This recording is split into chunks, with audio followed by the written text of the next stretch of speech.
So let's talk about Jesus. I've been thinking about this concept, and let me know what you guys think. It's like praying for your enemy. I've been trying to do it.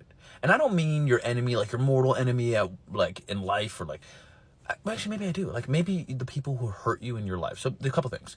Maybe the only people that can hurt you in your life are the people that you love. Because can a stranger hurt me? Like, I have sometimes, like, I on this account, I'll give you an example, right? I have people who, like, sometimes people send me good messages, but sometimes people send me, like, crazy things, things that I don't like. But it doesn't hurt me. I don't know these people. So for the people who send me, like, bad things,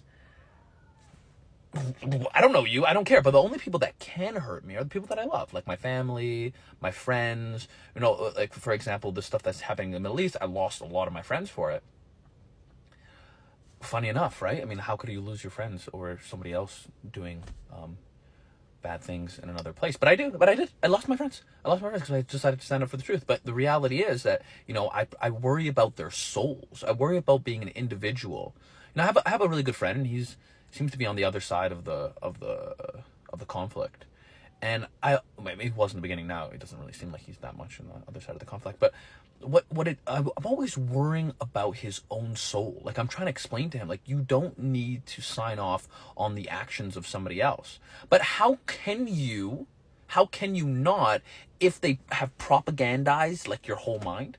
So what you want to do, what I would like to do is, like, Jesus tells you to, like, love your enemy and pray for your enemy. And this idea of praying to your enemies is what? Talking to God about somebody who's going on the wrong path. So somebody does you dirty, and you pray for them. What are you doing? Like, what do you actually if you take God out of it, but you just talk to God, you talk to the ideal of God. So let's just pretend for this example that God doesn't exist. It's just an ideal. So you think about this ideal, you talk to this ideal about your enemy, or about somebody that did you wrong, or about somebody who has a separate opinion than you. And what you can try to do is you can try to empathize with them. What puts them in that mind state? Why are they making that decision? Why do they think that they're correct? And even if they're still incorrect, part of talking to God and praying for your enemy is like a sort of like a forgiveness. Like, you're forgiving your enemy for doing something bad. And that forgiveness allows you to let go. So if somebody hurt you in your life, and somebody, maybe like they're your friend, or maybe it's your sister or your brother, and they did something wrong, try to forgive them. Try to pray for them. Because if you pray for them, maybe you'll be able to empathize. And maybe you won't be able to hurt your own heart. Because if you don't forgive somebody, what you're doing is, look how much my head moving. Like, if you don't forgive somebody, what you're really doing is you're holding on to the pain.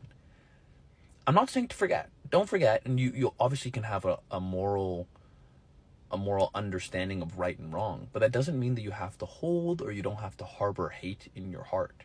You can forgive them. You can lead. You can say, hey, whatever you're doing, you're going to have to be accountable for what you're doing to God. But you're not really accountable to me, and I can't hold on to that hate because it's bad for me.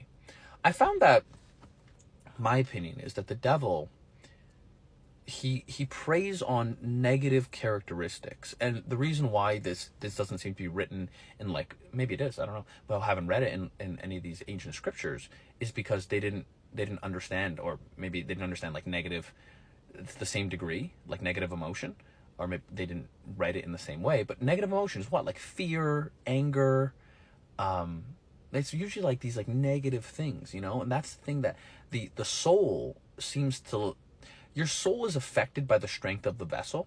So a man's strength is dependent on how he's able to discipline his own soul. So if you find yourself being pulled towards something, like, I hate that person, if you just take a second and you pray for that person, it might make your vessel a little bit stronger.